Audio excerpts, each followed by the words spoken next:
போதும் போதும் வேணும் வைக்கிறேன்.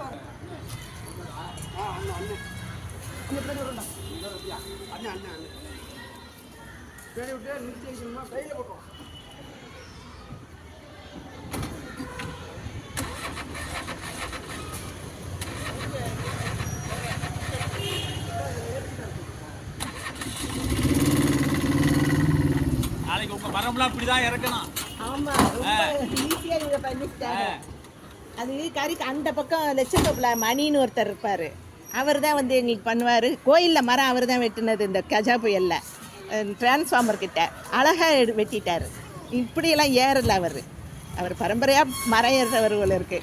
இல்லை இப்போ இதெல்லாம் வெட்டி சாய்க்க முடியாதுல்ல உங்களுக்கு. ஆமாம் ஆமாம் ஆமாம், சாய்க்க முடியாது. சரியான இடமா இருந்தால் வெட்டி இங்கே இழுத்து தள்ளலாம். ஜபத்துலேயே இதெல்லாம் போய் விழுவான். ஆமாம் ஆமாம், ஸ்கூலில் வந்து அவர் ஹெட் மாஸ்டர் சொல்லிக்கிட்டே இருப்பார்.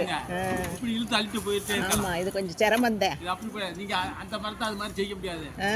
ஏன்னா அந்த மரத்தை கூட இப்படி இழுக்கலாம்னு எங்கேயும் இழுக்க முடியாது. இதெல்லாம் இதுக்கு உங்களுக்கு இந்த மாதிரி தான் வெட்டி எடுக்கணும். அது நம்ம இருக்கிற வரைக்கும் நம்மோட பிள்ளைகளாக வந்து இருக்க போகுதுகையா.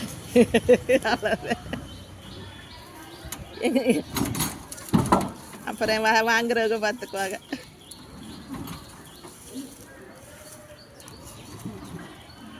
நீங்கள் சொல்கிறது வாஸ்தவம் தான். இதெல்லாம் வளர்க்குறோம் நம்ம ஆசைப்பட்டு இறக்குறதெல்லாம் சிரமம் தான்.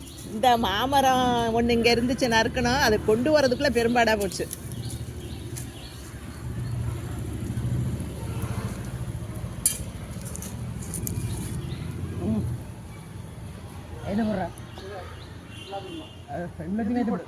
கைது போட அதை ஏற்றி ஏற்றுவோம். மொன தூக்கி போட போட்டுக்கலாம். ஆஹா.